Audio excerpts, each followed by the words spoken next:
अस्सलाम वालेकुम वरहमतुल्लाहि वबरकातुहू स्टूडेंट्स, उम्मीद है आप खैरियत से होंगे। ये हमारा तीसरा जो चैप्टर है मेजर ऑफ सेंट्रल टेंडेंसी है, जिसे हम कहते हैं इन शॉर्ट सीएलटी कहते हैं। सेंट्रल टेंडेंसी हम जैसे इन शॉर्ट कह सकते हैं, ठीक है। इससे पहले हमारा जो चैप्टर था वो ग्राफ और डायग्राम वगैरह के था। अभी जो है हमारे पास क्या है, ये चैप्टर हमारे पास मेजर ऑफ सेंट्रल टेंडेंसी से कहते हैं, ठीक है। आप समझ गए। देखिए, पहले हमने स्टैटिस्टिक की डेफिनेशन पढ़ी, वेरिएबल, उसके टाइप्स और सब कुछ पढ़ी। उसके बाद प्रेजेंटेशन ऑफ डेटा, ठीक है। अभी हमने इस चैप्टर में एवरेजेस पढ़नी है कि एवरेजेस क्या होती है, सीएलटी जिसे सेंट्रल टेंडेंसी कहते हैं, ठीक है, एवरेज। तो स्टूडेंट्स, पहला क्वेश्चन ये है कि why we study averages. Averages हम क्यों पढ़ते हैं, ठीक है। एवरेजेस, उसका आंसर है we find averages to compare the performance of the two students, the performance of the two players, performance of the two colleges या performance of the two teams, universities। हम जो है इसलिए ये पढ़ते हैं, ठीक है। why we find the averages, इसलिए फाइंड करते हैं, कंपेयर करते हैं टू स्टूडेंट्स की परफॉर्मेंस, प्लेयर्स की परफॉर्मेंस, टू कॉलेज की, टू यूनिवर्सिटीज़ की, दो चीज़ों की ऐसी परफॉर्मेंस चेक करते हैं कि ऑन द एवरेज कौन सा अच्छा है कौन सा अच्छा नहीं है, सही है। इसका क्या मतलब है, इसका ये मतलब है ना कि जिसकी एवरेज ज़्यादा हो तो वो ऑन द एवरेज अच्छा है एज़ कम्पेयर टू अदर, ठीक हो गया। इसे हम कहते हैं एवरेज। अच्छा, फिर हम why it is called measure of central tendency. देखें, इसको हम जो है मेजर ऑफ सेंट्रल टेंडेंसी क्यों कहते हैं एवरेज को, ठीक है। So why it is called the measure of central tendency, since most of the time average lie in the middle part of the data. Most of the time क्या होता है students, most of the time क्या होता है कि average जो है लाई करता है in the middle part of the data. Data के जो मिडल पार्ट में जो है क्या लाई करता है, एवरेज, दरमियान में, ठीक है। मिडल का मतलब दरमियान में, and middle is the most representative.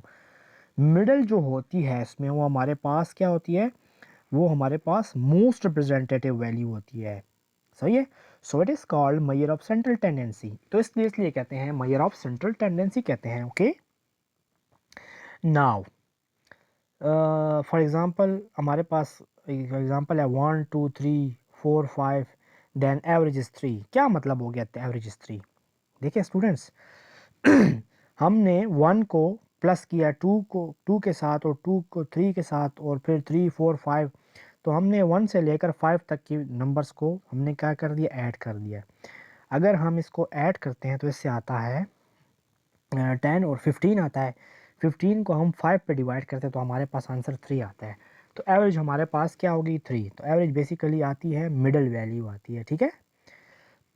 Now इसके बाद स्टूडेंट्स, हमारे पास डेटा टाइप्स होते हैं। There are 2 types of the data. हमारे पास डेटा की कितनी टाइप्स होती हैं, फिर उस पर हम जो है हर किस्म की एवरेजेस फाइंड करते हैं, understand. So there are 2 types of the data. पहले हमारे पास अनग्रुप डेटा होती है, जिसे इंडिविजुअल डेटा या इंडिविजुअल ग्रुप, इंडिविजुअल जो है डेटा या अनग्रुप डेटा भी हम कह सकते हैं। फॉर एग्जांपल 3 4 5 6 7 10, ये हमारे पास डेटा है फॉर एग्जांपल। तो ये हमारे पास वो डेटा होती है जिसमें हमारे पास फ्रीक्वेंसी ना हो, ठीक है। तो इस डेटा में हमारे पास फ्रीक्वेंसी नहीं होती, ठीक है, जिसमें आपको मैंने फ्रीक्वेंसी डिस्ट्रीब्यूशन बनाने का तरीका सेकंड चैप्टर में बताया था ना। तो वो ये एज इट इज़ वही तरीका कार है, ठीक है। तो इसमें हमारे पास जो है स्टूडेंट्स फ्रीक्वेंसी इन्वॉल्व नहीं होती, इसे कहते हैं अनग्रुप डेटा। जिस तरह मतलब डेटा में एक ही टाइम ही है, 3 आया है, 4 आया, 5 6 और 10 आया हुआ है, ठीक है। फिर उसके बाद होता है स्टूडेंट्स हमारे पास ग्रुप डेटा होता है, ठीक है। सो ग्रुप डेटा में हमारे पास क्या होता है, फिर ग्रुप डेटा में दो किस्म का डेटा हमने पढ़ा था। एक होता है डिस्क्रीट डेटा, एक होता है कंटिन्यूस डेटा, अंडरस्टैंड। सो डिस्क्रीट डेटा और कंटिन्यूस डेटा में क्या डिफरेंस है। डिस्क्रीट डेटा वो डेटा होता है, फॉर एग्जांपल हम इसको एग्जांपल ले सकते हैं कि x की वैल्यू है, फॉर एग्जांपल x की पहली वैल्यू 1 है, फिर 2 है, फिर 3 है, फिर 4 है, और फिर 5 है, ठीक है। सो x की ये वैल्यू जो है 1 2 3 4 5 जो है, ये बेसिकली होल नंबर्स में है हमारे पास ये डेटा, और साथ में उसकी फ्रीक्वेंसी भी है 5 3 1 5 4। तो ये हमारे पास क्या है, डिस्क्रीट डेटा है। तो जिसको डिस्क्रीट फ्रीक्वेंसी डिस्ट्रीब्यूशन भी कह सकते हैं, डिस्क्रीट डेटा भी कह सकते हैं, अंडरस्टैंड स्टूडेंट्स। इसके बाद हमारे पास है कंटिन्यूस डेटा, ठीक है। फिर हमारे पास ये कंटिन्यूस डेटा क्या होती है? कंटिन्यूस डेटा में हमारे पास एक्स की वैल्यूज़ है, लेट्स सपोज ये क्लासेस है, ये जो है ये हमारे पास क्या है स्टूडेंट्स, ये हमारे पास बेसिकली एक्स की वैल्यूज़ होती है, लेकिन इसको हम क्लासेस लिखते हैं। क्या लिखते हैं? ये हमारे पास क्लासेस है, अंडरस्टैंड?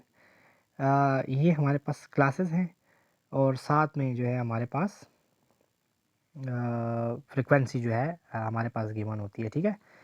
सो क्लासेस हैं, क्लास लिमिट्स हैं, लेट्स सपोज यार इनको क्लासेस भी कह सकते हैं। 1 से 5 तक, 6 से 10 तक, 11 से 15 तक, 16 से 20 और 21 से 25, 26 से 30 तक। तो ये हमारे पास कुछ इस तरह से ये वैल्यूज़ और साथ में इसकी कुछ फ्रीक्वेंसी भी है। तो ये हमारे पास 1, 3, 6, 10 अप टू सो ऑन जाते जाए, मतलब इसकी कितनी भी फ्रीक्वेंसी होती है, ठीक है?